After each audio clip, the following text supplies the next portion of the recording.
Hey guys, and welcome to another edition of GOAT Movies, the podcast for the simple movie lover, where we discuss movies we've recently seen and see if they have what it takes to become the next greatest of all time. What makes a GOAT movie? Is it quotable? Is it lovable? Is it any-able? You'll find that out today and more. Set those stopwatches to 0 and don't forget to stretch, because this one's gonna hurt. Today we're reviewing The Equalizer 2. On today's show, just like it's the summer of sequels, we've got the summer of sequel return commentators. We've got my buddy Andy Greco. What's going on, Andy? Nothing much, man. Nothing much. How you doing? I'm doing well. Thank you so much for being on the show again with me today, and so soon Thanks for after having your me. first appearance. It's good to be here. Thanks for having me.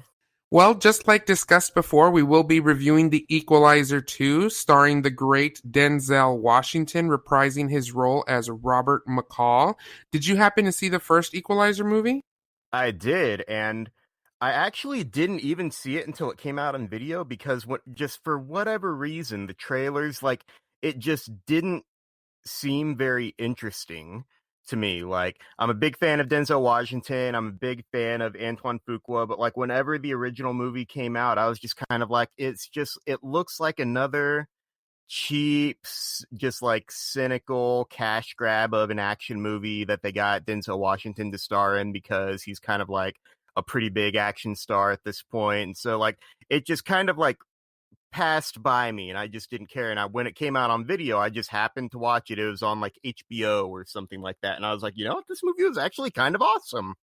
It was. It was a pretty good movie. I thought it was a little slow, the first one, but that is not what is going on with Equalizer 2. This movie was jam-packed with action, and right from the get-go, right off the bat, everything was moving pretty quickly. And I mean, while I was sitting there, I was flinching with the action scenes because you see something and it's like, oh, you know that's gotta hurt. That he's gonna feel that in the morning. Yeah, he's kicking ass and taking names. I mean, it's Denzel Washington, an Antoine Fuqua movie. There are certain expectations that you go into a movie like this. Well, this is actually a reboot of a movie or not a movie, but a television show that was out in the 80s called Equalizer, and this portrayed or the show followed an ex-spy who was basically trying to come to terms with the things that he had done in his life.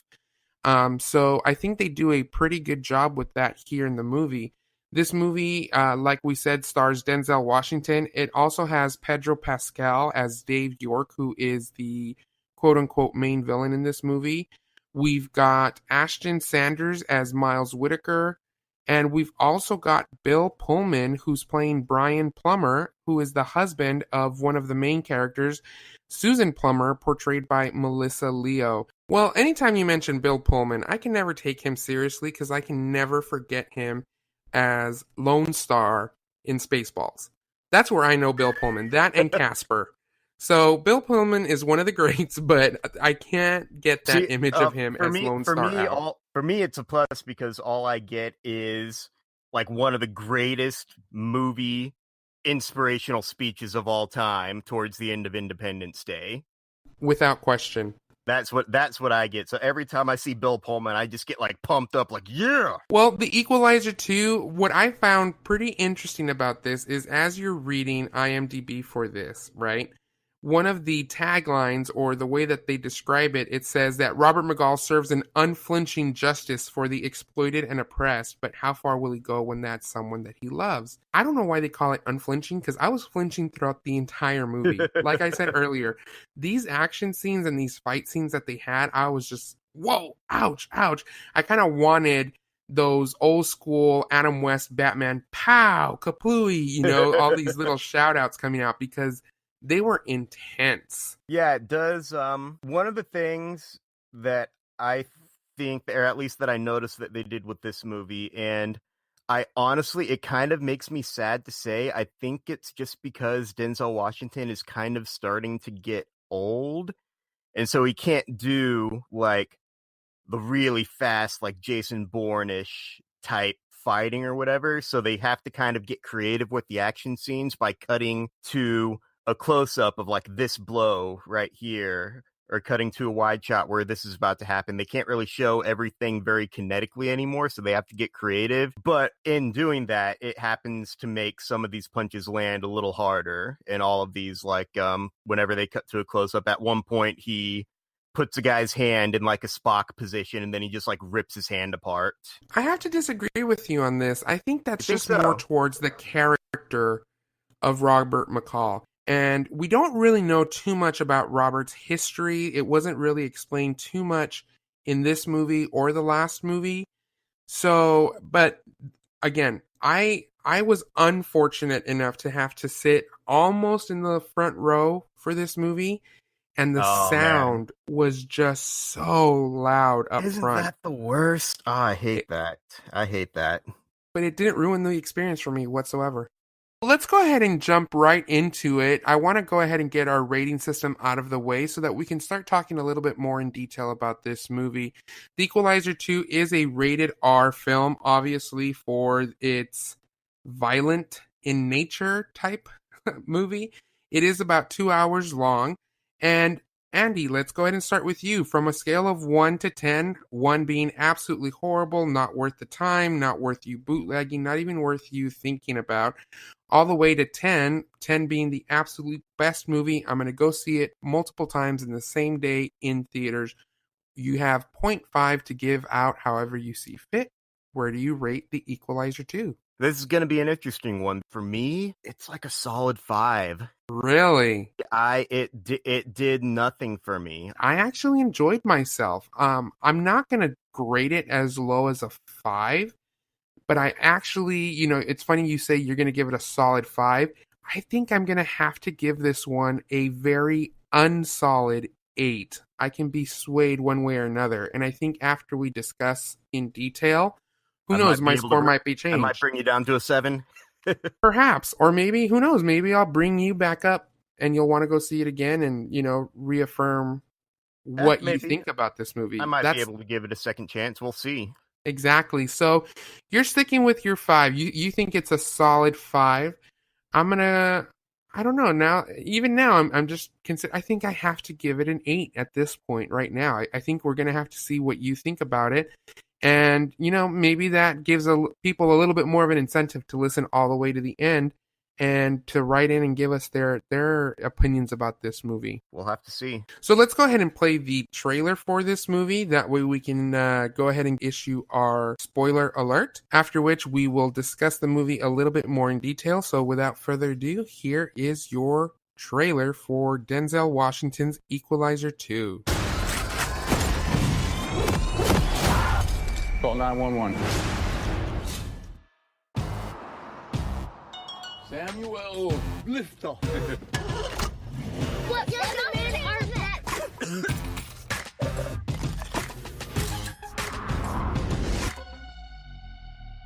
Make sure she gets in her apartment, okay?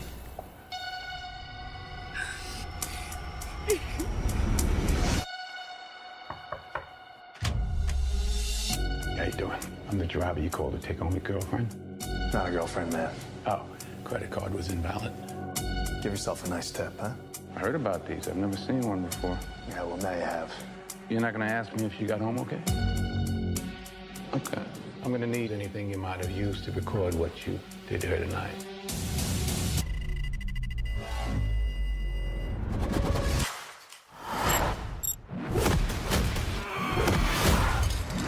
Come in. Get up. You know her name? No, sir. Her name is Amy. Give me your left hand. You ever see Star Trek? Very good. 5 stars for Amy. Hey, you should let somebody else do this. Like who? Anybody. You're right. I guess anybody could do it, but nobody does, Miles. It's great you're helping all these random people stay off the radar.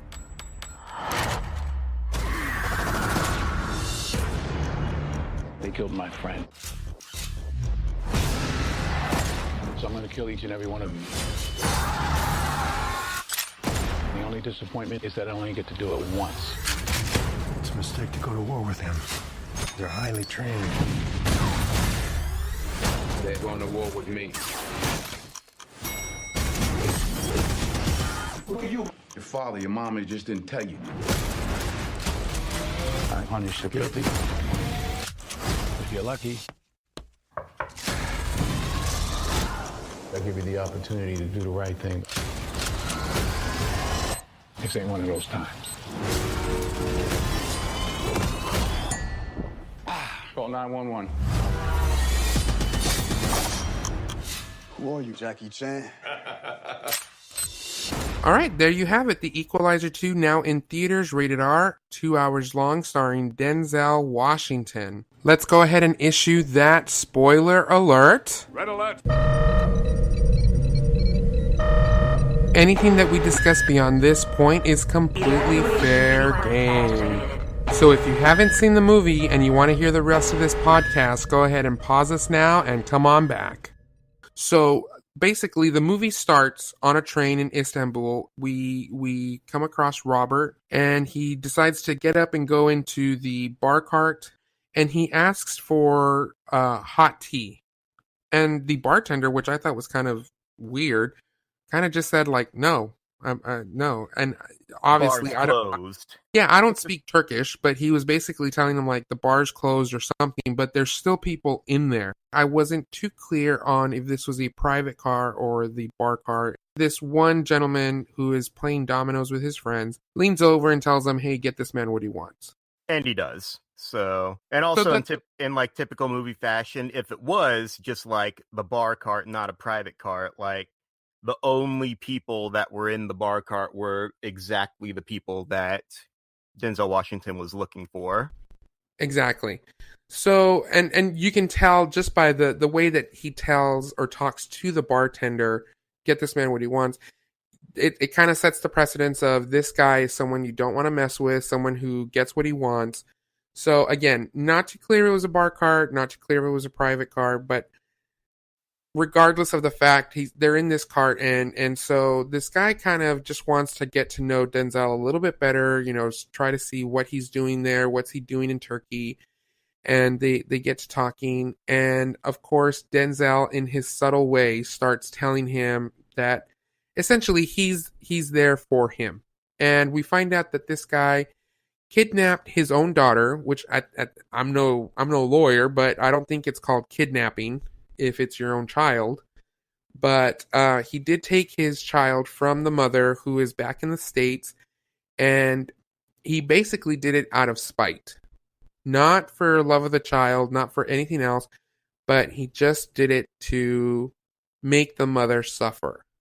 And of course, you know, they're very passive aggressive in their dealings with each other, where he's like, I'm looking for a man that would do that. Is that someone that I can find? And then this villain is like, you wouldn't want to find such a man. It would be dangerous for you. You know, just kind of those empty threats and subtle threats where Denzel then, and I don't get why he does this, but this is his staple in both the first movie and in this one. He always starts a stopwatch. I think he's kind of egotistic for someone who's supposed to be so humble throughout the movie. He wants to see how long it's going to take to kick your ass. Yeah, and whenever it happened in the first one, the only thing I could think of is like that's like pure Sherlock Holmes. Like remember the first Guy Ritchie Sherlock Holmes, whenever you get like those quick cuts of like how like in Sherlock's mind how he's going to beat the crap out of this guy, like he's going to punch him and then the dude's going to try to defend himself this way, so I'm going to parry that and then punch him. Like, it's very, like, so I don't know if it's, like, an intelligence thing where he's, like, timing himself, or if it is, like, an egotistical thing where it's, like, here's a train cart full of 4 guys that want to kill me. Let's see how fast I can beat all of them. So I don't really know. It's never really explained why he does. It's just, like, a little character quirk that he has. And I think it's very interesting. I feel like this is Hollywood's way of saying, hey, this guy's really smart, okay? Look, he thinks about things before he does it. We get it. He's smart, okay? Yeah. And they didn't really, and again, it's been a while since I've seen it. I don't recall them doing that in the first one.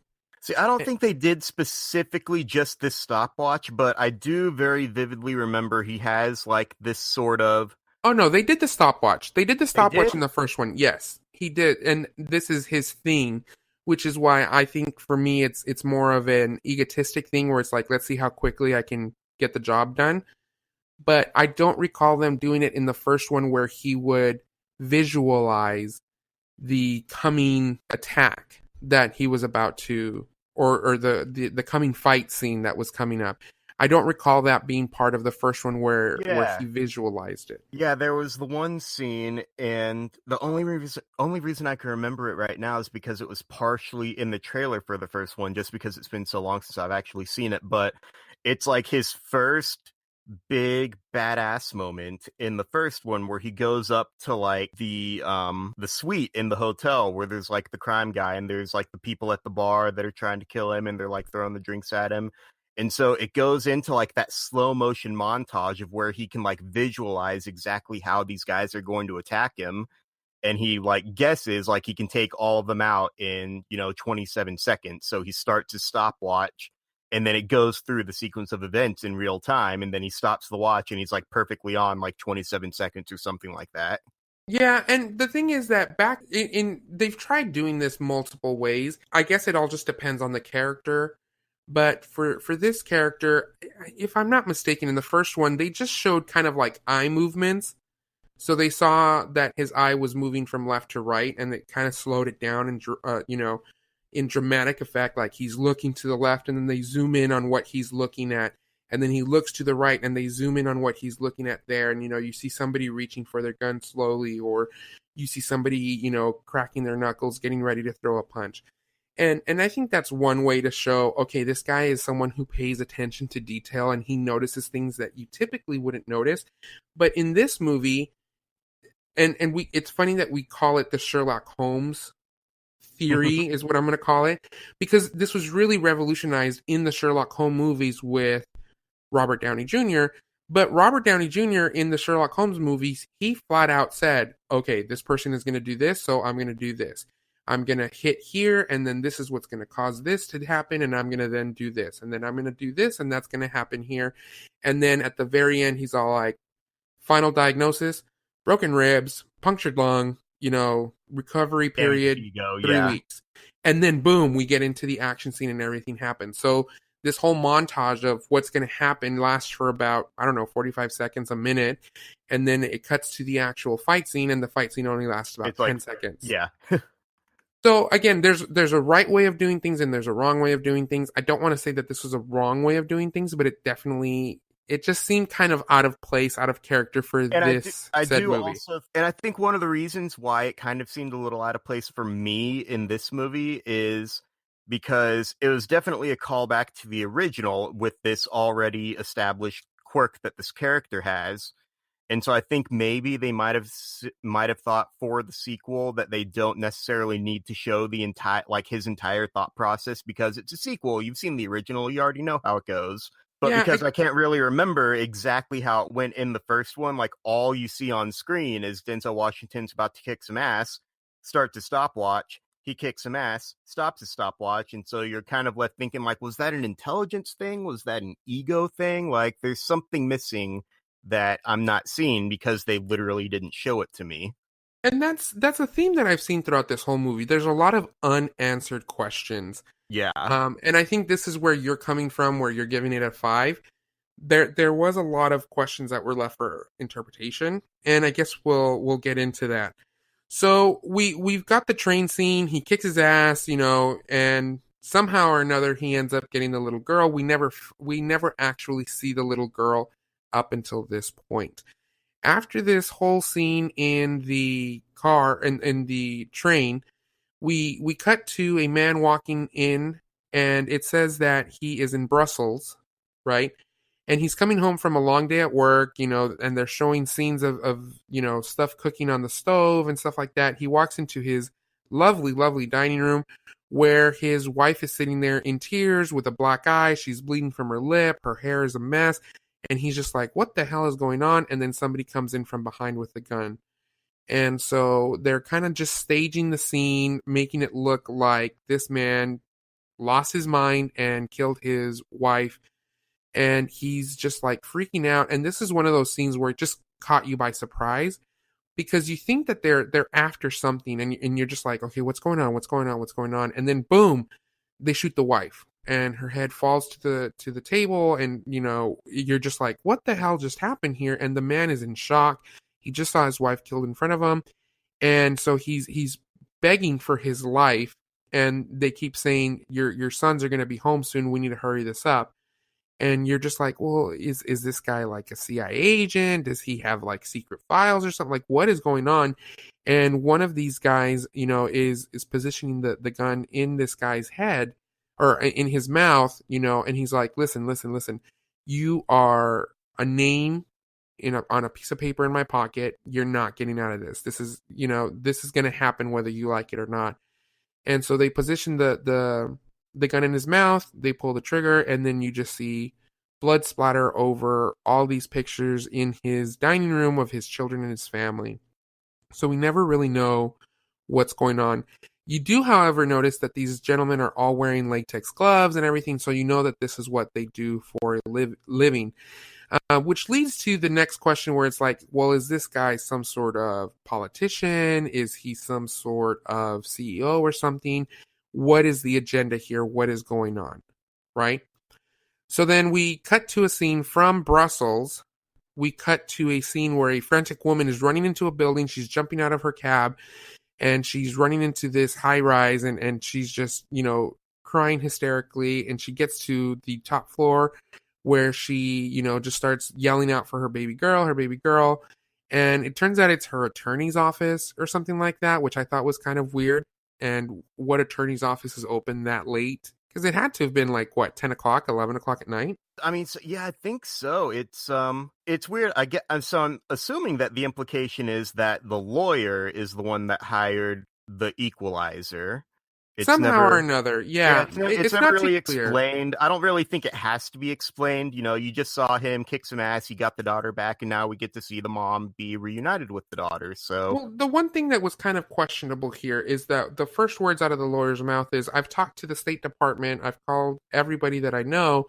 We don't know how this little girl got home. All I know is that she was downstairs. They called me, and that was that. Girl miraculously appeared. So either he was in on it and hired the Equalizer, hired Denzel, or he wasn't in on it, and he's just, somehow they found out that this was the lawyer of the woman, right? Yeah, so like maybe Robert's got some old friends in the State Department that got wind of this girl that went missing. Like maybe the mom and the lawyer were talking about how are they going to get the daughter back, like legally, because she was taken by her father. Yeah. And so maybe like his friends in the State Department said, hey, I got some do-gooding that you can do. You got to go to Brussels and get this daughter back. Well, the thing about it is that in the train car, we find out that he was going through a divorce. And so Robert even says that, because of the divorce, you kidnapped your daughter and you don't even love your daughter. You just want to do this so you can hurt your wife. So, after we leave the lawyer scene, right? And again, this goes to a lot of jumping back and forth. We cut to a scene where Robert is, doing his whole Lyft thing. You see it through the entire trailer, that he's obviously a Lyft driver. This is actually kind of fun for me because I used to do Uber on the side, and some of the stories that you encounter as an Uber driver are pretty interesting, but we're led to believe that basically this is like a crazy taxi cab confession kind of thing where these people are telling Robert their stories, and you find out a lot about people. It's amazing how much people will tell you, I guess because they know that they'll never see you again. And so they do this montage of Robert, and all his passengers and stuff like that. One that really hit home with me, and you could tell that it hit home with Robert, was he was picking up a soldier who was about to be deployed to Iraq. And we know based on his actions and the previous movie that, Robert served in the military. And so he tells them, I'm dropping you off. You'll get home. And when you get home, I'll be there to pick you up. Just kind of wishing him luck in their own way.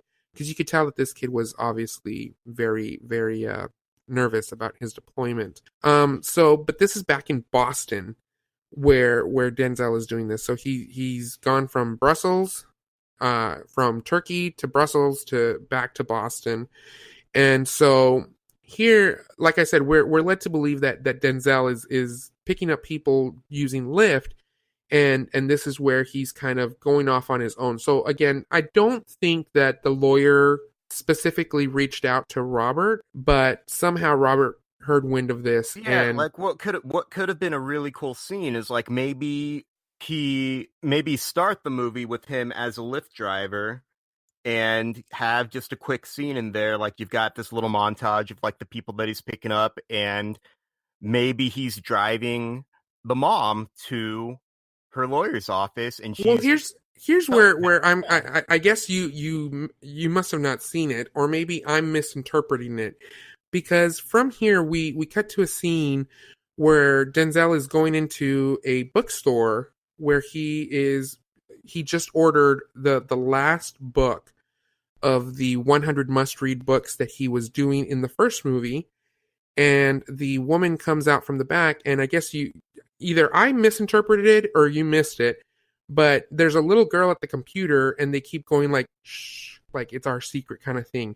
It's the little girl. So And yeah, so yeah, and so I guess the implication is there, like maybe going to the bookstore, he found out about it because you end up finding out that the mom is, I guess, the owner of the bookstore, yeah, or at she's least the she's owner, like, and he even says, "Hey, what happened to the sign?" The thing is, and she had put the bookstore up for sale to pay for the lawyer, to pay to go to Turkey to try to fight and get her daughter back legally, which means that Denzel wouldn't have been able to finish his 100 books because he fights for the little guy. He fights for the yeah, underdog. And she says, "Oh, things have changed. Looks like we have a guardian angel or something like that." And he just kind of smiles. As he's picking up these books, he's kind of grown to know these people because he keeps going into this bookstore to get all these books that he's been reading.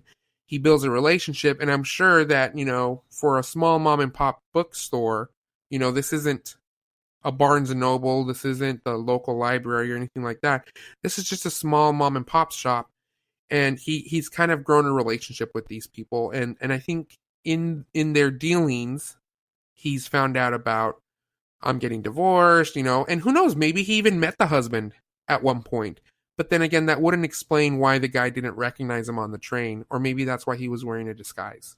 Who yeah, knows? and the one thing where the movie kind of first started to lose me in terms of presentation is, so he's in the bookstore, he's doing the little like shush thing with the girl, like they've having this little playful moment, and then the mom comes out and whatnot. And so the way that the movie is presenting it is like you definitely know who these people are.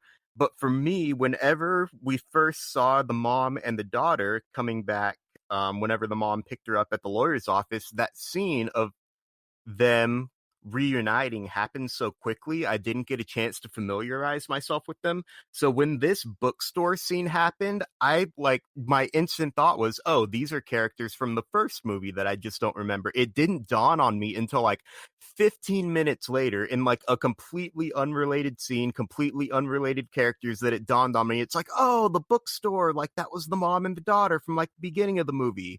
And so just the way it was presented, it wasn't, I mean, it's obvious, it's very clear, like, oh, this is the mom and this is the daughter, but just for some reason, the way it was presented, it just didn't click for me. And I can't really explain. This is why I don't like movies that jump around a lot and where you have so many storylines to follow so early on in the movie. And And I get yeah, that they're and trying to build this character and build his main storyline, that he's helping the oppressed, that he's helping the challenge and stuff like that. But it wasn't done very well, which is why I think you may have missed it. yeah, and because like whenever you see the daughter, you never really get like a good close up of the daughter's face, so you never really get to familiarize yourself with her.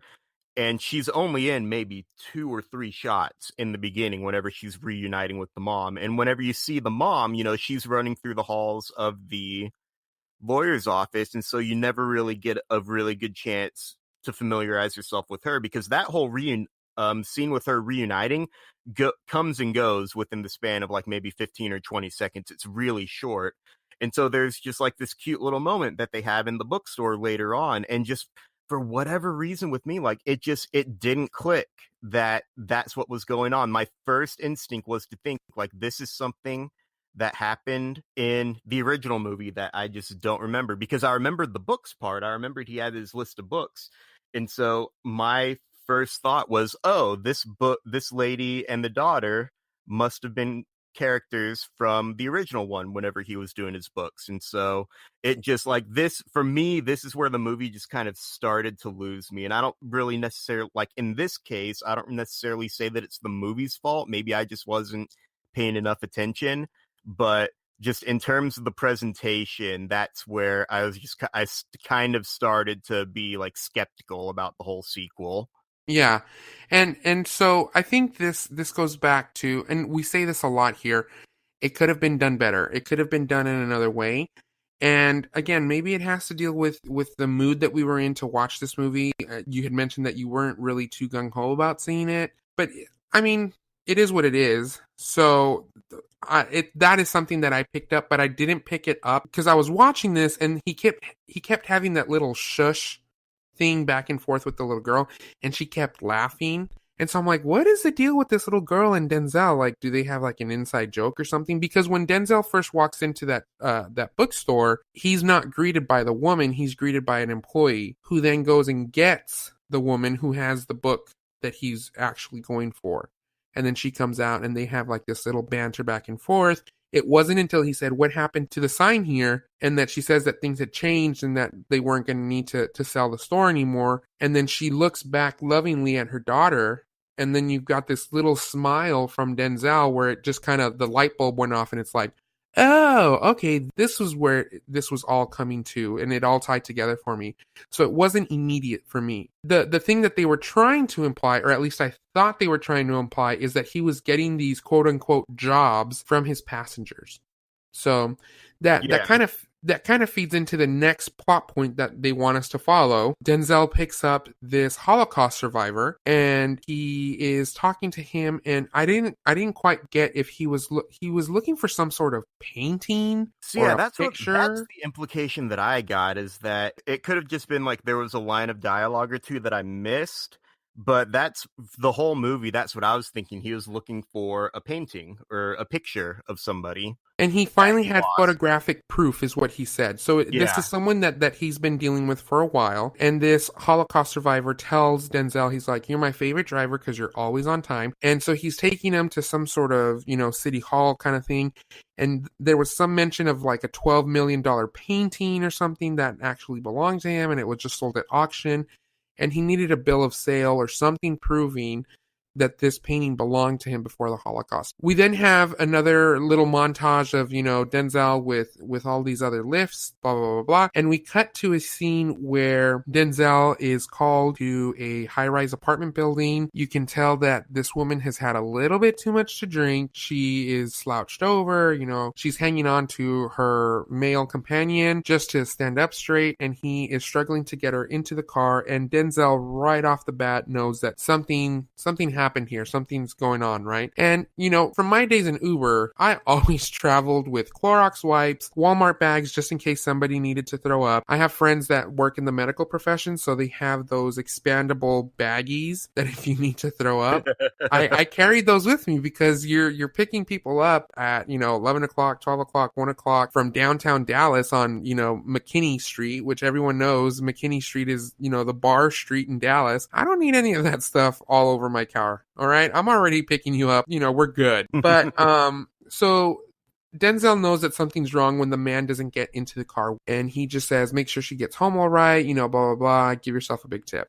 So then as he's driving off, this is where, again, they feed into this whole Denzel sees things that nobody else notices. Her blouse is, buttoned incorrectly. She's just in pain. She's groaning, blah, blah, blah, blah, blah. And, she needs to be avenged. We cut back to the high-rise apartment. These guys are playing poker or something like that. And I think it's funny that we always cut to these villains that are always playing something. When are we going to cut to somebody playing Monopoly? Playing, like Xbox 360 or something. Yeah, They're always playing. Say, like, I want to see, like, you've got, like, these douchebaggy rich guys, whatever, hanging up in their apartment. They're always got, like, there's stacks of money and chips playing poker or whatever. Like, I just want to cut to like just a couple of dudes like playing Fortnite or something. Exactly. Jenga, Connect Yeah. Four, something. Something just, let's play charades, guys. Like, Anyways, Hollywood, can we not put the stigma on poker? well, Can we put it on something else? I know, it's such a fun game, right? So there's a knock at the door, and it's Denzel. Denzel walks in, and he is strategically trying to get these guys to confess to what they've done, right? And so he says that their card was declined. I never had a card declined in Uber. It kind of pre-authorizes an unsaid dollar amount. So I've never experienced that. So I don't know too much about that. But that to me just kind of seemed a little, well, I don't think the driver would come back and say, hey, your card was declined. Anyways, so he goes back to the apartment building, says that the card was declined, and they look at the guy who had put the girl in the car and was like, oh, you screwed this up. You couldn't even do that. You're rich daddy something. They made some sort of insult about his dad being rich and always getting him what he wanted or what he needed or whatever.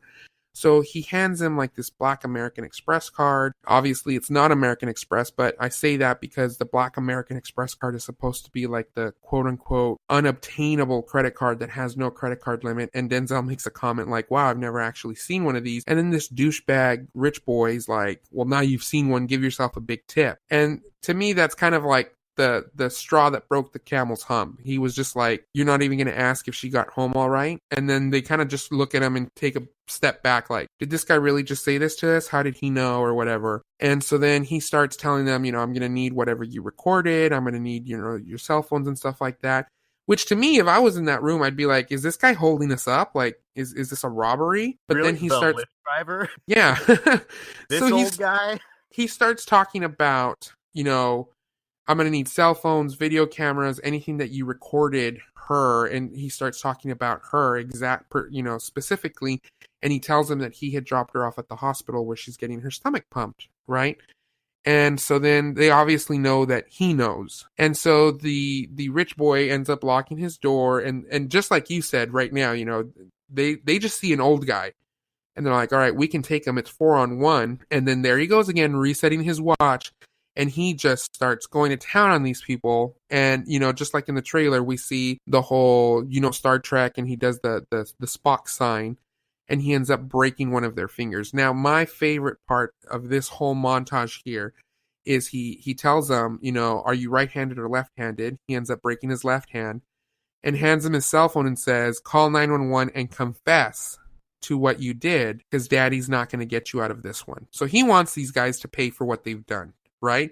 But as he's walking out, he's like, be sure to give me 5 stars, because your Uber rating, your Lyft rating is all about your stars and stuff like that, and your rating, because it causes more business. And as he's walking out of the building, he gets a little notification. He gets a little notification that he just got 5 stars. So that to me was just a little, funny kind of thing.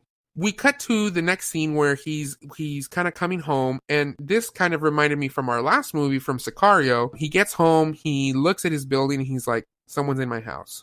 What's going on, right? And so he's slowly opening the door, he's got his gun out, whatever, and then you hear the toilet flush, and then you just hear him say, hello, Susan. And this woman, comes out of the bathroom washing her hands. And she's like, how did you know it was me? This and that. And he goes, I smelled you. And to me, this was just kind of friendly banter between them. She's like, oh my gosh, I was just peeing. And he goes, no, I'm joking. I smelled your perfume. And so somehow she got into his house. They have a nice little dinner. He's got one table with 2 chairs on it. And I'm surprised he even had 2 bowls. But she like brought him soup, and they were eating soup and chit-chatting. So you can obviously tell that they have a strictly platonic friendship. They're very close to each other. She makes a small reference here about, the deal, we have to have dinner, and come to find out that it was actually this woman, Susan, who got the information that he needed so that he could go save this little girl from this guy in Turkey. We cut to a scene where Susan is now back in Washington, D.C. She's talking via Skype. We find out that she's actually retired, but she kind of does contract work. Like, they'll reach out to her from time to time. And she's telling them that she wants to go and see the crime scene. That's what's going on. Right? So, I think so, yeah. Yeah, so that she wants to go investigate. one of her coworkers is like, it is what it is. They're investigating over there. And she goes, just tell them to seal off the apartment. Nobody in or out. I want to take a look. Right? So he goes, you've got it. No problem. So then they go to dinner. And then that's where we meet Denzel again. He's here at the book signing. And he asks for another favor from Susan. We don't know what it is, but he hands her an envelope of things that he needs done. Right? They offer to take him to the airport. They don't, he denies. He goes off on his way. So then we cut to a scene where Susan is in Brussels. She's at the murder scene, and she's just kind of looking at everything, and things just are not adding up. There's something amiss. Something just looks weird, and they kept doing these shots of the ceiling. I didn't get why they kept showing the ceiling of this apartment.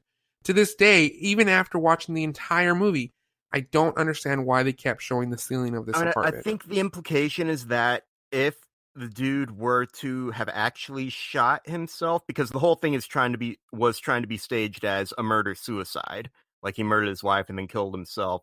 And so I'm guessing the implication they're saying is that if he actually did shoot himself in the head, for some reason, there should have been blood spatter on the ceiling, but there wasn't.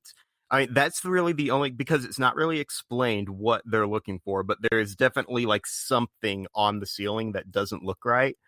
But if that's the case, like, why wouldn't there be blood spatter on the ceiling if he shot himself, or if he didn't shoot himself, if it's still coming from the same angle? Like, that was something it was just lost on me. But you're right, like they cut to the ceiling like 2 or 3 times, like very deliberately, like you see her looking up there, and then it just cuts to this blank shot of the ceiling, and then it cuts back to her where she's just like, something's not right here. And I'm just sitting there like, what's not right? Let us know. Yeah, like what's going on? And I kept holding on for to see if they would let us know what it was. I think maybe, and this is a long shot, she notices that there's like a powdery substance on the table, which later we find out is the powder from the latex gloves. And maybe that's why she was looking at the ceiling to see if maybe something had come off of the ceiling. Maybe. But even later in the movie, when Denzel is trying to investigate this, we're jumping ahead a little. When he's trying to investigate what's going on, they do it multiple times in that little montage as well, where he just keeps looking up at the ceiling. I'm guessing, I'm no CSI expert. I don't even watch the show CSI, but I'm guessing the angles aren't matching up, which to me was kind of weird because they show the actual staging of the murder-suicide. The gun, the assassin puts the gun in this guy's hand, positions his hand into his mouth, angles the gun, shoots the gun, and lets it go, right?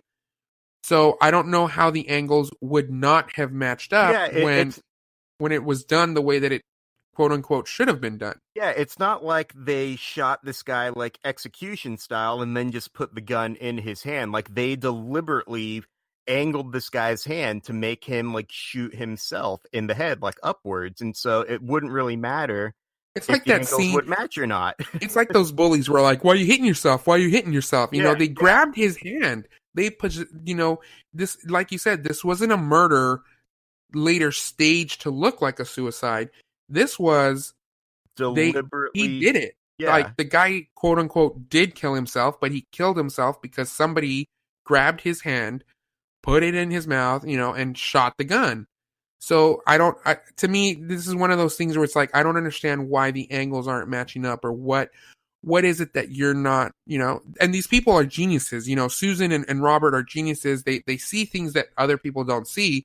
So I guess I'm not a genius because I'm not seeing what was out of they're place. obviously seeing something that we didn't see, but it had to do with the ceiling. It was a beautiful ceiling. They show the ceiling like probably 5 times throughout the movie, throughout these 2 scenes, but it's never explained what they're looking at, because both of them are looking at it like, my spidey sense is tingling, but like they never actually explain what is tingling. And so that was just another kind of little detail where it's like they're trying to add these details, but you have to let the audience know what the detail means. At some point, right? You probably don't have to do it right then and there, but at some point. And they didn't say it at all. So we cut to the scene. She's going back to her hotel. She gets her messages, and she is talking with Denzel Washington, who during this time Of course, there was a cut in between the scenes. We're back in Boston. We find Denzel at his apartment. And so one of the walls on the apartment building was vandalized, where then we meet a new character, Miles, who is supposed to be like this troubled youth, kind of growing up in the projects thing. He is an aspiring artist, but he needs money to feed his family, to keep everything up, and he's dropped out of school. And so Denzel kind of wants to keep him under his wing and kind of put him on the straight and narrow, and give this guy a chance for a future. So Denzel is cleaning the graffiti off of the wall, and this kid comes up to Denzel Washington and says like, "Oh, well, I'll do it for $350. That's a lot of money for a brick wall like that." I'm like, bro, you need to work on your negotiation skills. You don't start off with $350. Like, that to me was just a bit excessive. And so Denzel is like, no, that's too much, and this and that. So they negotiate down to like $200 or $250. But Denzel puts the stipulation that this kid has to work on it after school. And so this kid kind of starts going back to school, and just little by little, this is what's going on. And Denzel is reading his book while this Miles kid is painting, right? So that's when he calls Susan, who's in Brussels. She's getting into the hotel, and she says, "Oh, hey, I found what you were looking for. You know the deal. We're gonna have to have dinner." And she's kind of just planning her dinner, or the next time she's gonna see her friend, right? And through the course of these conversations, he says, "I thought you were retired," because she's obviously in Brussels. And she even said, she's like, "Yeah, just like you're dead." I never got that from the first movie. I didn't know that he was pretending to be dead, or that he had staged his own death. So this is just yet another unanswered question throughout the whole movie. Yeah, and I can't remember if like that's how if the first one ends, where like I guess in the quote unquote what would be the big shootout or whatever, the implication is that he's supposed to be dead, but then you find out it's like, oh, he's alive, but everybody thinks he's dead, so now he can like do all of his do-gooding vigilantism like under the radar or something like. And so I mean that may be something that I would have understood if I had remembered what happened at the end of the first one, but for all I know, it could just be like another kind of offshoot line that is never really explained. So yeah, I don't really know. Through their dinners, we find out that Denzel is struggling a lot with the death of his wife. I don't think we ever find out what happened to his wife, how she died, or if she was killed or whatever. But Susan keeps trying to get him to quote unquote go back home. She keeps saying, "You need to go home, you need to go home." So we find out that Boston is not his home. So he's obviously trying to escape from something. He's trying to remain under the radar. So then Susan gets her messages. She's walking with Dan, and all these people are kind of rushing the elevator.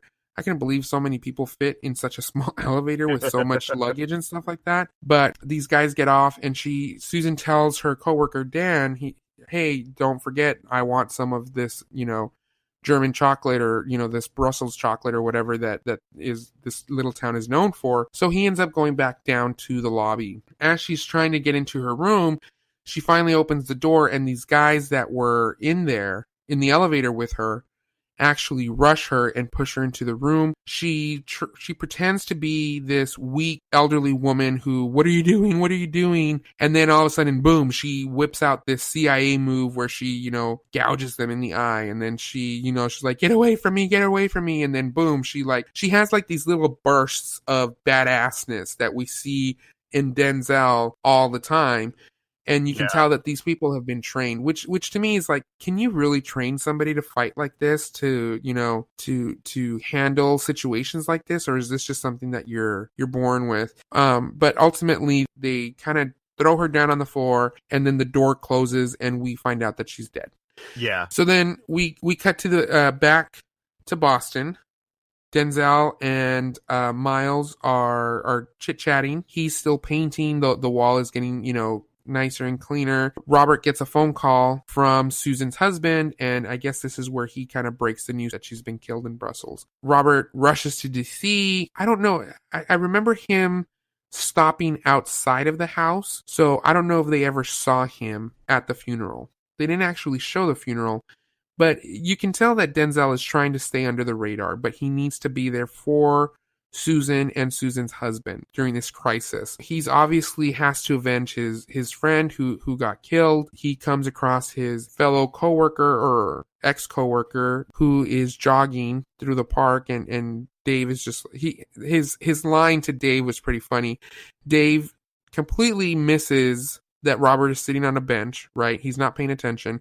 And Robert just yells out, "You're getting fat, Dave." And Dave stops in his tracks and turns around and he's like, "I can't believe it's Robert. I thought you were dead," and this and that. And so they start chit-chatting. And of course, Dave is the one that was on this trip with Susan. And he's just like, "Anything you need, absolutely. You know, we got to find out who killed this woman, you know, blah, blah, blah, blah." So Robert is just now more determined than ever to figure out what the hell is going on. What have they gotten themselves into, right? So he goes back to his house in Boston. Yet again, we jump from DC to Boston. And as he's sitting in his dining room table, he is picturing himself at the murder-suicide scene simply based on the pictures that he downloaded from Susan's phone and all this other stuff. My thing is this: how did this guy, who's supposed to be quote-unquote off the grid, get a hold of Susan's phones, her documents, her files, when she is obviously a contract worker for the CIA, for these, you know, government agencies? These things have military-grade encryption and stuff like that, and he's just all of a sudden going to get these documents that he can obviously recreate the murder scene at his kitchen table. And we have another Sherlock Holmes scene where we zoom into his eyeball and we're like actually at the murder scene in his head, and he's able to picture the angles perfectly and picture the blood and the drapes and stuff. And this is where you had said, you know, that they showed the ceiling 5 times because they kept looking up. This, just like in Sicario movie, the border scene really aggravated me. This whole ceiling really aggravated me throughout this movie because they kept showing the ceiling and we never find out why. We know it's important. Like, if it were just like another detail that he's looking at, and then he goes on to look at this other detail, like that would have been fine. But the movie clearly wants the audience to know this ceiling is important. We're not going to tell you why, but it's important. Exactly. That was like, the whole movie itself just really didn't do anything for me, but like the only part of the movie that like actively just like made me just like, ugh, was the freaking ceiling. Because why? Yeah, it just didn't make sense. It had no purpose throughout the movie. So as he's recreating this murder scene, he kind of looks out the window and he sees that Miles has stopped painting. He runs off with some, you know, gangsters, hoodlums. And so then we kind of have to change storylines here. And Denzel kind of goes after Miles to follow him. And we find out that this was my favorite, one of my favorite action scenes. He's in this like beat up old projects building. The elevator says out of order, but it says out of order because these drug dealers use it as their own personal entrance. And they have a security guard at the front door, and Denzel just beats the crap out of him, takes the elevator up to the floor, busts into the door, and he tells everybody to like put your guns down. And he's holding everybody kind of like, stay where you are, nobody move, Miles, let's go. Miles, let's go. And Miles is just like, what the hell's going on? And, you know, I don't want to look weak in front of my friends. And this kid is on the verge of either going down the right path or the wrong path. And so he's at that crossroads, and Denzel is trying to save him. But one of these gangster thugs is like, who the hell are you? And Denzel's quip, and I think it was in the trailer also, he's just like, I'm your daddy, your mommy just didn't tell you about it. That to me was like, whoa, zinger, you know, he got him. They go down, and this was a very powerful scene in this movie. They leave the house, they're at the bottom of the elevator, and so Denzel is you know, trying to explain to him what he's done wrong, and, you know, blah blah blah. And this kid kind of goes off on him. You know, here you have Denzel Washington who's trying to help you get on the right path, and this kid is upset because now he's quote unquote embarrassed because of what just transpired a couple of floors above them. And so Denzel's all like, all right, you want to be a thug, you want to go and kill people, all right, here you go. Hands him a gun. He's like, pull the trigger, do it. And he doesn't do it, right? Obviously, because this kid isn't made for that. He's not an assassin. So he's like, it's all right, it's all right. And then he like turns on him and shows them these guys will turn on you on a dime. Like they will have no problem pulling the trigger. They'll call you in and they'll hold you close and give you that loving feeling, but they will put a bullet in your head just as fast. And he puts the gun up to Miles's head and he tries to tell him that. And this line that he says really resonated with me because I think it plays true to what's been going on in today's world. He says, remember, man is not spelled Gun. And that to me was like, whoa. Because there's a lot of youth today that thinks that just because you have a gun and that you pull a trigger, that makes you a man. But it doesn't. And so Denzel is really just trying to instill that in Miles, that there's a different way of handling things. And then there's as he's walking out of the building, Miles just says, hey, Mr. McCall, why me? And Denzel Washington looks at him and you can, feel this emotion between them where Denzel's like, why not you? And then Miles says, no, really, but why me? Why me? And Denzel looks at him again and says, I don't know. Let's find out together. So this kind of just sealed that friendship, that storyline. Did you get that from that or? Yeah, I really, really like that scene. That was probably my second favorite scene of the whole movie, but it was also kind of tarnished for me in a little way for the stupidest reason. We had just seen him being a total boss, like just goes into this building, just beats the crap out of the security guard, takes the elevator up, and then he's got like 2 guns trained on this room full of thugs, and he's basically just saying, Miles, come with me, get the hell out of here. And you've got all of these, there are probably like 6 or 7 thugs in that room. And so, of course, they're not going to shoot him and whatnot because they don't know what's going on. They got this old guy that just busted in here with the gun. We don't want to mess with them. Well, not only that, but they're cooking crystal meth in the kitchen. So a lot of that stuff is explosive. So that may have been their reasoning also. So, but then the thing is, so they go, Robert and Miles go back down to the ground floor and they have this really, really emotional heart-to-heart moment. But all I'm thinking is, like, any second now, that elevator behind them is going to open up and those thugs are going to be chasing them. And yeah, because they're not going to stay. I thought the exact same thing. I'm like, why are they having this conversation at the bottom of the stairs? And so I was just thinking, so like now, like, so he just busted in there. He took like their up and coming like thug drug runner, whatever, who was about to do his like initiation. Like they had to make him go kill somebody. He was about to do that. Denzel Washington comes in, saves the day. They go downstairs or whatever. But this whole subplot of like the drugs, it's never brought up again. Like there's no ramifications. Like I was waiting for like the thugs to come try to like kill, like find out where Denzel Washington lives. And it's like, oh, we got to take out this guy or whatever, just because we're thugs and whatnot. They even said it after he leaves after he leaves, right? They're sitting there in complete and total shock. They're like, "Yo, who was that?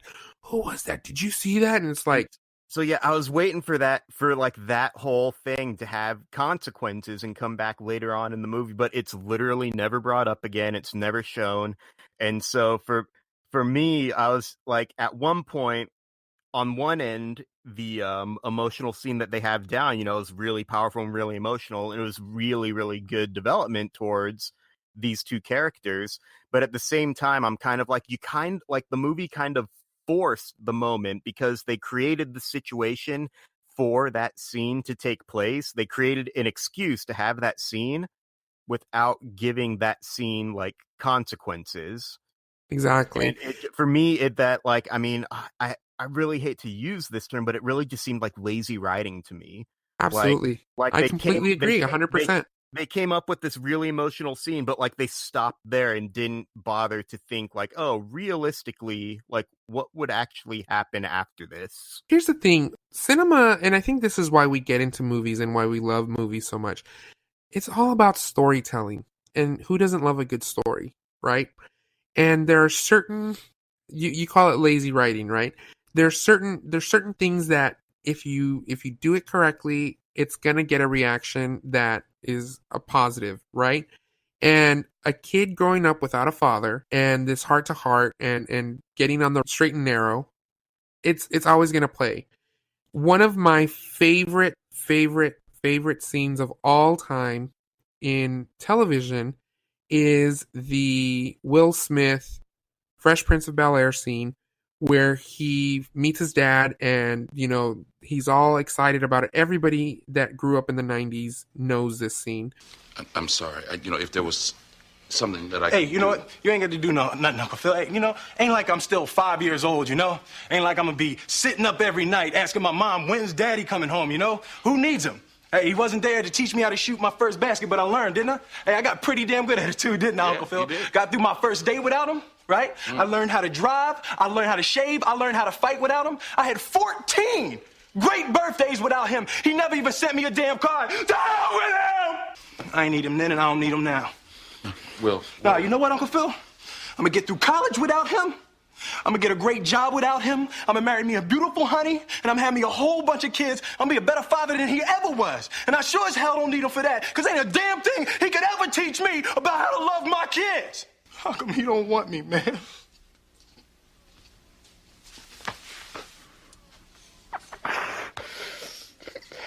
That scene was a very, very powerful, emotional scene in television. And, we're talking about it 20, 30 years later. And I still remember it. And, every time I see that scene, I get goosebumps and, a little teary-eyed. That's what happened here. It's a storyline that it's not something new. It's not something we haven't seen before, but it always seems to tug at those heartstrings. And up until this point, and as I'm looking back and thinking about this movie, my score keeps jumping from 8 down to a 6, up to a 7, down to a 5. And then, I remember these scenes. So I'm like, okay, no, yeah, that's why I'm giving it an 8. No, oh yeah, this brings it down to a 6. And that's why this movie was very difficult to grade. This movie is kind of like that when you go to the circus and you've got the guy that's got 6 plates spinning and he's jumping from plate to plate just to keep them up in the air. And then you see one of them wobble and it's like, oh, he better get that one. He better get that one. And as he jumps for the other one, he balances it again, but then these other two are starting to wobble, so he goes and jumps. That's how this movie was for me. Like it's pretty interesting. It's going well. It's going well. You're about to lose me. You're about to lose me. You got me back. And just it's got there was a lot of that. It's got all of this stuff that's going on that seemingly has. Because for the longest time while I was watching this movie, I was thinking that all of these points are going to converge at some point. It's going to be like one of those spy mystery things where there's like 2 or 3 things that are seemingly unrelated going on. And then, but at the end, you find out how all of these are related at the same time. But for this movie, it was just like, oh, these 2 or 3 things are just going on independently of each other. And we're just going to leave it at that. Like, they don't really converge on anything. I think that, there's only one person, one director who, in my opinion, has been able to pull this off successfully, and that's Quentin Tarantino. But I think the thing about it is that... Yeah, the thing about Quentin Tarantino is that he doesn't care. He goes for it, and he's going to go full force. Where other directors who are doing it, they want to imitate his style, and they're trying to do it subtly, and it's like, oh, look over here. Oh, let me bring you back over here, And it's that subtleness that kind of, wait, what? What's going on? It's really, really difficult to pull off like the multiple plot threads and have them come together. Tarantino can do it really well. Shane Black does it really well. He's the guy that did like Kiss Kiss Bang Bang, The Nice Guys. Very good movie. But Shane Black, like he started out before he was a director, he was a screenwriter. And I mean, he's like written like some of like the biggest action movies back from like the 90s and whatnot. So he's been in the industry for a long time, and he's just one of those guys where like something about telling these seemingly coherent stories, but they're actually just really, really complex. Like something just clicks in it. It's really like one of those things, like certain people can excel in certain things. Like Tarantino, he's got like the crazy dialogue and the crazy storylines that converge and all of that stuff. And it's just one of those things that clicks with him that he just happens to do better than everyone else.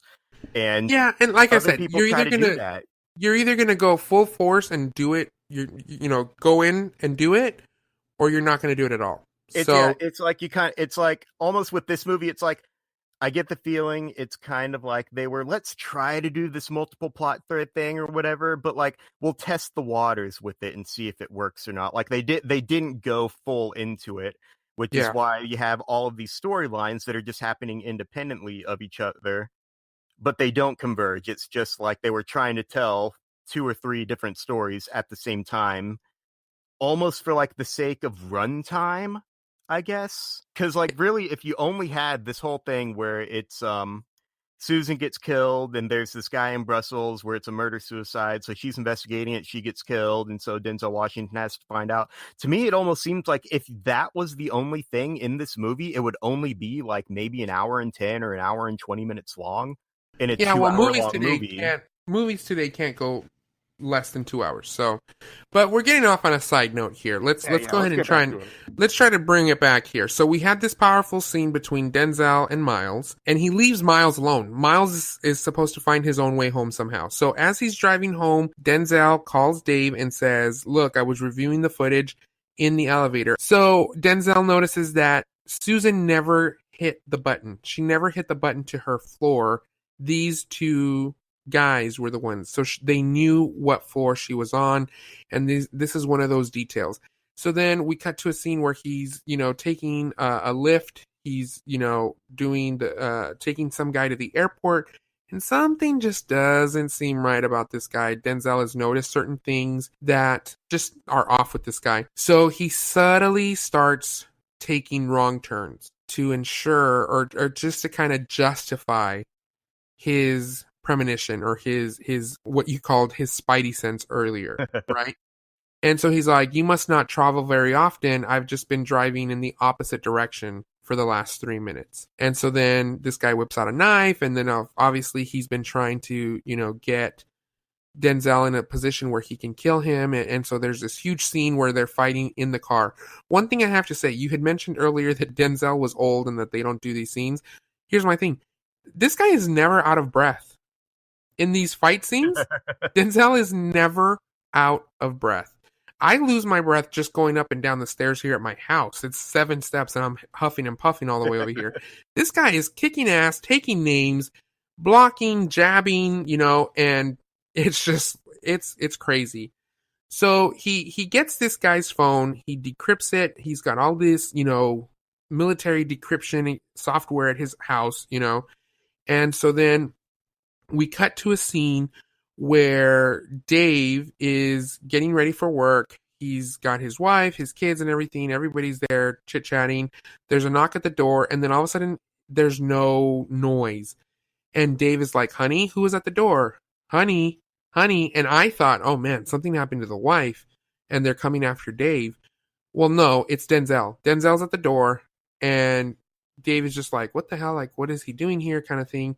And so they start chit-chatting. He goes, "Somebody came after me, Dave. They try to kill me. I think I'm getting close to what's going on." And he's like, "Well, yeah, what have you got?" And he hands over this assassin's phone.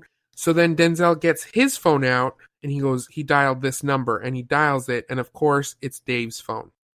Dave's phone starts ringing, and the only reason Denzel is there is to kind of show Dave, "Look, I know that it was you. I know that you did this." I had actually known it was Dave for quite some time. I was like, it's got to be Dave. It's got to be Dave. But Dave kept trying to, save himself. And through this, we find out that Dave, Susan, and Robert know each other from their days as equalizers, or whatever you want to call it. In the they keep calling it the agency, so I'm assuming it's the CIA. And then all of a sudden, I guess due to budget cuts or whatever, they were no longer needed. They didn't have any insurance. They didn't have any benefits, nothing. I don't think that a government agency that hires you to kill people and that you are in the intelligence community, I don't think you're going to get off the hook just like that. I don't want to work here anymore, guys. Sorry. You're in the know with national security issues, right? Like, can you just turn in like your 2 weeks at a place like that? That's what I'm saying. It's like you're either in or you're not. That just seemed weird to me. And then Dave is like, they just let us go, and oh, now I'm sick, and I've got a wife and kids who are sick, and we'll go to the VA hospital. To me, again, I'm not in that arena, so I don't see that actually happening. To me, it's like if I was in charge and I had to hire somebody to kill somebody, you know what? You need a new Porsche? Let me get you that Porsche for you. Okay, yeah. Oh, you need this? I'm going to keep you as happy as possible so that you keep my secrets. We're going to keep you happy. You're going to keep our secrets, but you're also going to be under constant surveillance for the rest of your life. Exactly. It just didn't make sense to me. But we find out that Dave and all these other guys are really just for hire assassins that have decided, you know what? The agency got rid of us. We've got as Liam Neeson would say, we have a particular set of skills and we're going to use this.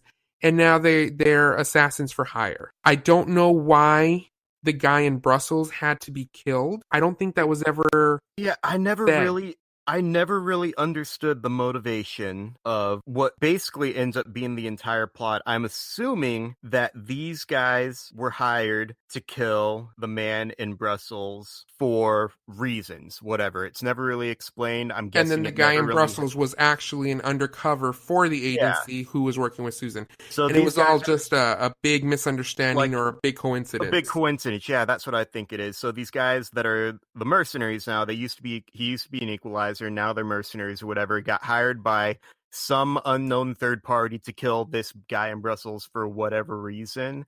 And it just happens to be that Susan and him are the one, or Susan is the one that ends up investigating, and she finds out that it's she's finding out. She's gonna find out, is what Dave says. They're basically just cutting, just burning off all of the loose ends or whatever. But just for me to hinge your entire story on that plot element just seemed like a major coincidence for it to happen to be her. And that was one of the issues I had with the movie, is that it's never completely explained what the motivations behind them are, but you can kind of, I guess, piece them together if you do.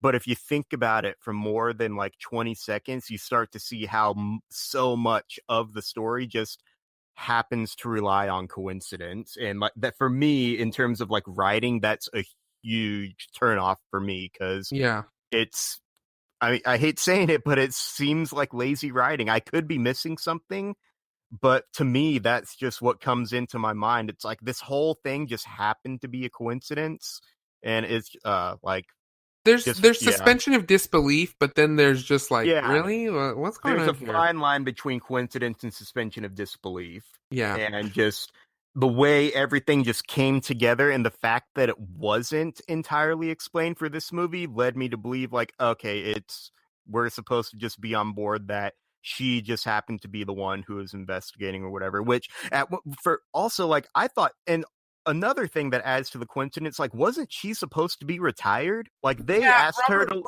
Robert had said that. Robert had said that, and Dave said it on that Skype call, like, we need to let the local authorities handle it. You're retired. Enjoy retirement. And so she had set up this guy to be an undercover for whatever reason in Brussels. And that's why she kind of felt responsible, and she kind of wanted to investigate. And she just kind of felt like nobody was taking it seriously. Like, guys, a CIA agent was just killed. And they were just a little too I don't care of a mood, which is where I knew when they were having the Skype call where it's like, oh, nobody cares, whatever, blah, blah, blah. The guy's dead. Big deal. What? That to me, it's like, it was Dave. It was Dave. That's where I knew it was Dave that was going to be the villain. See, I kind of started to get the implication that he was the villain once I realized that he was in the movie. This actor, Pedro Pascal, he's just like, for me, he's just like one of those guys. Like, I know him best. He was in season 2 or season 3 of Game of Thrones. He was Oberyn Martell, and he was like by far one of the coolest characters. But now, like, anytime I see him in something, I get the instant feeling that his character has a hidden agenda. It's like Tom Hiddleston. It's like that commercial that they made that villains always have British accents. Yeah. I don't watch Game of Thrones. I've heard that I need to start watching it, but I don't watch it. Okay. But this is, this scene that we're in right now, where they're at Dave's home and Denzel is confronting Dave about it. His wife is getting the kids into the car and stuff like that. This is where they start walking out, and Dave kind of just does this little gesture with his hands, like, calm down, put your guns down, put your guns down. And we see that these mercenaries are in a car across the street waiting for them. And so then Denzel and Dave come up to the mercenaries and they're all having a chit chat. And this is where in the trailer he's all like, usually I give you guys the chance to make things right. This isn't going to happen. My only regret is that I only get to kill you once. This is where I thought it was a really ballsy move from Denzel, but also a kind of like, because he turns around and yells at Dave's wife and says, hey, Dave said you could drop me off at the airport and this and that. And so one of his little girls, Dave's little girls, runs towards Denzel. Denzel picks him up and he's smiling and he does like that whole gun thing, like, hey, click, click here, as a friendly, like, see you later, click, click, but in reality, it's like, watch my bullet, I'm going to get you, And so, of course, I knew that they were going to have to go after Susan's husband. So then all of a sudden, of course, these mercenaries go after Bill Pullman's character and they're trying to get in, and Bill Pullman hears them trying to break into his townhouse, and he gets a shotgun. And as he's walking out into the hallway, he looks to the left and Denzel's already there, right? And so they're trying to Denzel, gets him and takes him to safety, whatever. And as he gets Bill Pullman to safety, we jump back to Miles, who is at Denzel's apartment. And, all of a sudden these mercenaries are at Denzel's apartment. Dave is there. And there's this whole montage of, hey, Miles, pull this book out, push this button, and there's going to be a secret door and hide in here. And it's a two-way mirror and this and that, blah, blah, blah. There was just way too much going on here. Way, way too much. See, it's one of those scenes where it's deliberately like very quiet and very slow because he's hiding from them and they're sneaking around. But then like Dave gets this feeling that, oh, there's something up with this bookshelf. And then, oh, there's something up with this mirror. And then because they were trained the same. They were co-workers. They've been trained the same. They think the same.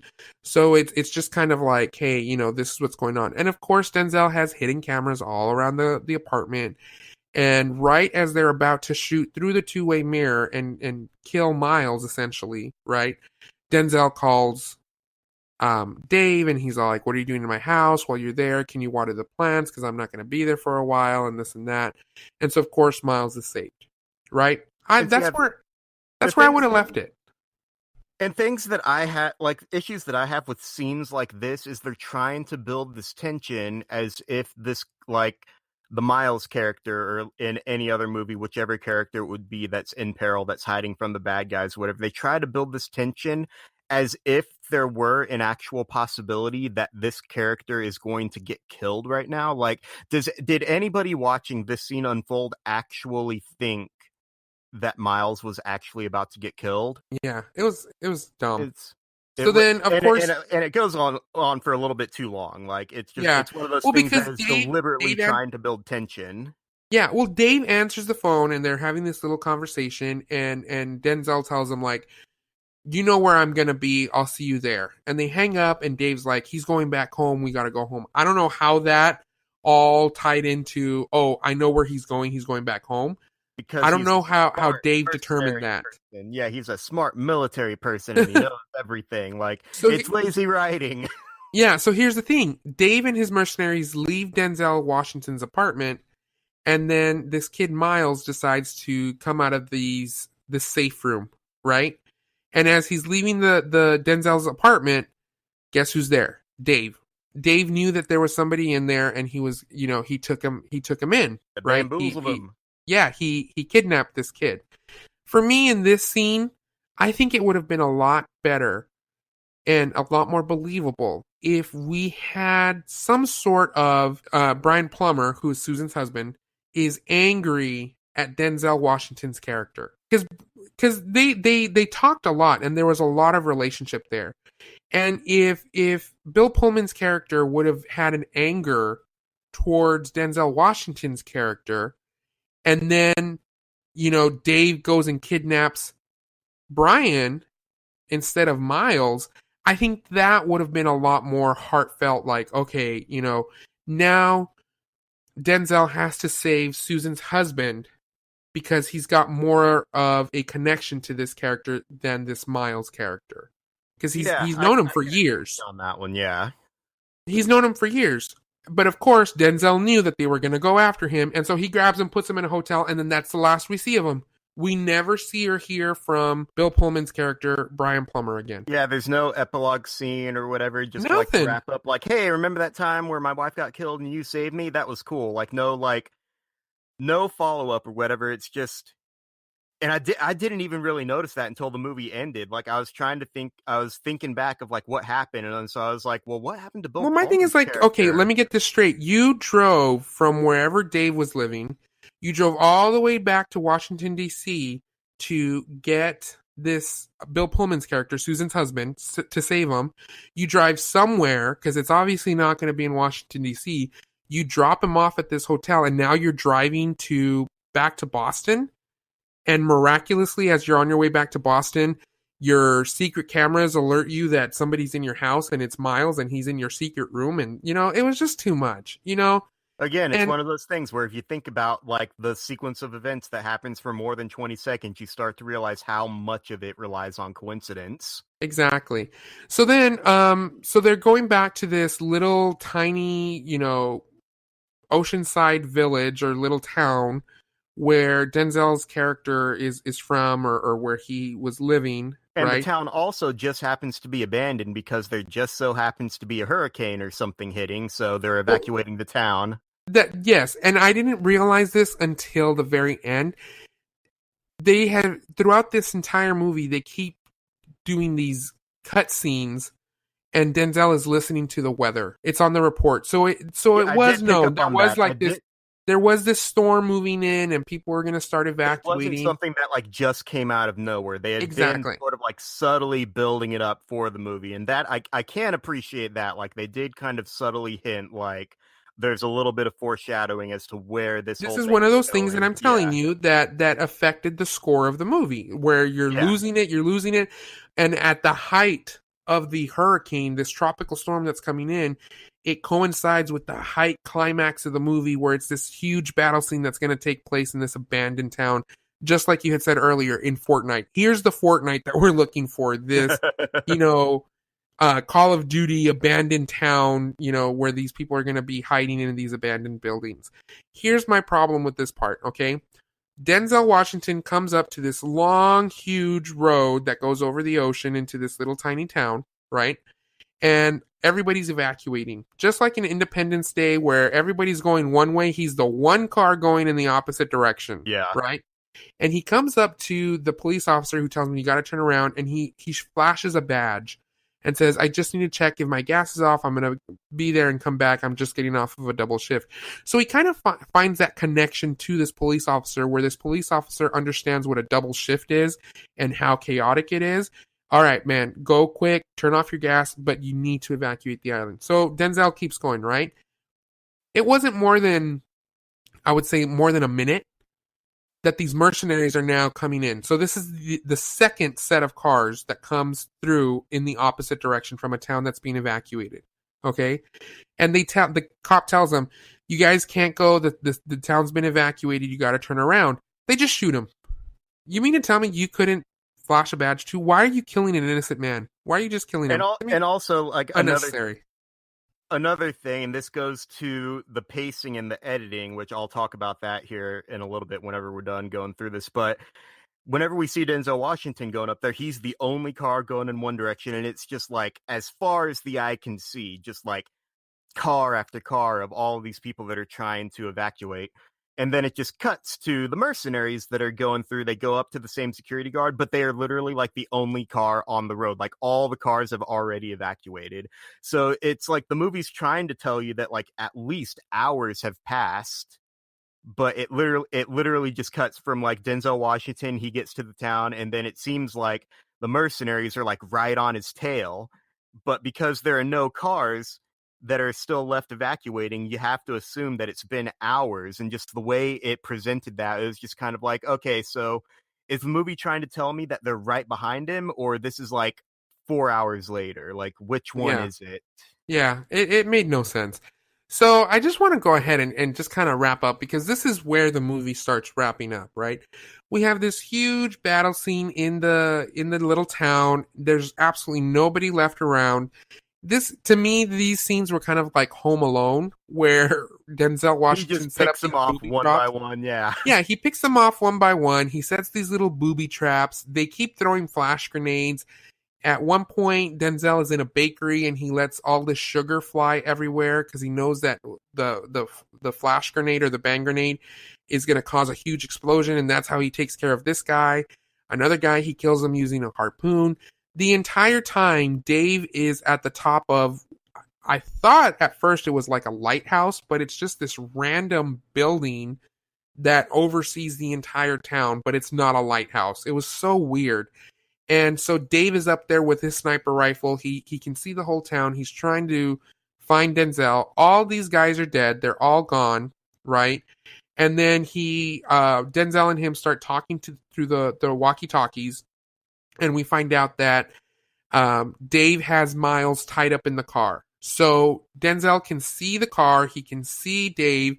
And so he keeps trying to, he's like, all right, these winds, because it's the height of the hurricane.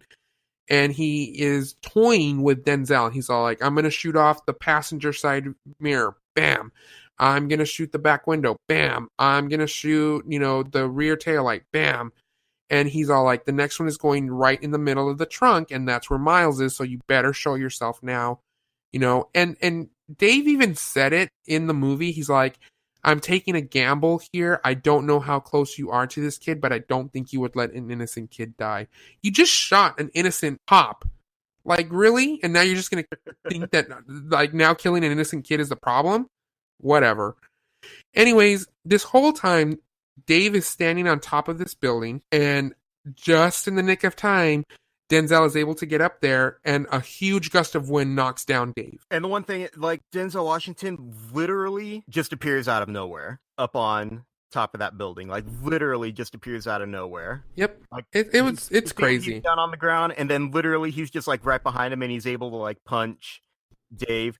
But, like, you're sitting there looking there, and it's kind of like, how did he even get up here in the first place? Like, I didn't see a door. I didn't see... It literally just, like... a hatch or like, anything. No. Yeah.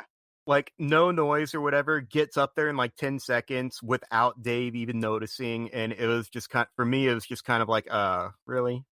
That's how we're solving this problem? Yeah, and it just goes back to what you were saying. It was lazy writing, because it was just like we're trying to wrap up this podcast. They were trying to wrap up the movie. There was, a huge action scene, which was great. It was a great action scene. I really did like it. But as far as the storyline is concerned, they're fighting, and there's all this wind and water and stuff like that, and Denzel unleashes on him, and he doesn't use a gun at all, and he ends up tossing him over the side, and he lands on the rocks. You see him land on the rocks, he's dead, and this huge wave comes and sweeps the body away. It hits the rocks, the waters recede, and the body's gone. So that he's dead. Denzel then goes and gets Miles out of the car, and now he kind of has to explain basically who he is and why these guys are after him and how he got involved. And they're sitting in Denzel Washington's old house, where we find, there's these two rocking chairs looking out into the ocean, and his wife's glasses, and the last book that he's on is the last book that his wife was on right before she died. And kind of end scene here, but basically, we do a cut to Miles on a city bus, and he's in his school uniform, and this girl is talking to him, and he's drawing this comic book of this super spy that is just a quiet guy, and he's a superhero, but he drives a Malibu or whatever. And then we cut to a scene with this Holocaust survivor where the nurses and stuff are apologizing because they thought he was just a crazy old man, and in walks his long lost sister, what he's been after this whole time. Again, I thought he was looking for a painting, but apparently he was looking for a sister. Yeah, I think maybe this is where the writers forgot. It's like, ah, crap, he was looking for a painting. Oh no, let's just make it a sister. It was just really weird. But again, it got me, kind of emotional, where it's like, oh man, so it was a very gentle scene, between this brother and sister who were finally reunited after decades and decades of being lost, thinking that one is never going to see the other in the rest of their lives.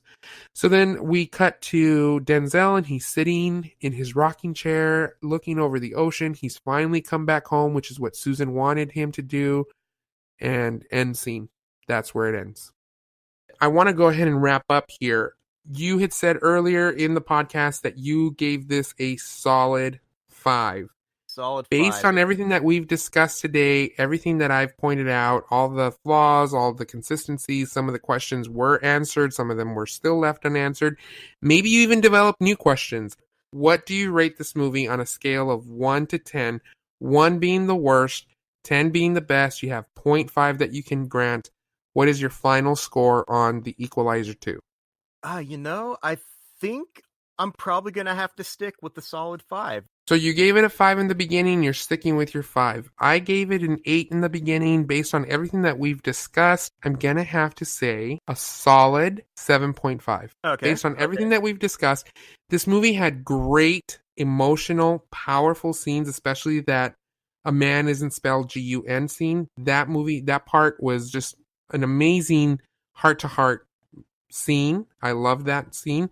Not only that, but the fight scenes and the action scenes were just amazing. It was a good time. Probably not a movie that I'd go watch again in theaters. Maybe if I didn't have anything to do and it was at the dollar theaters, okay, maybe I would go see it again. Definitely, I'll probably rent it and watch it again to try and see.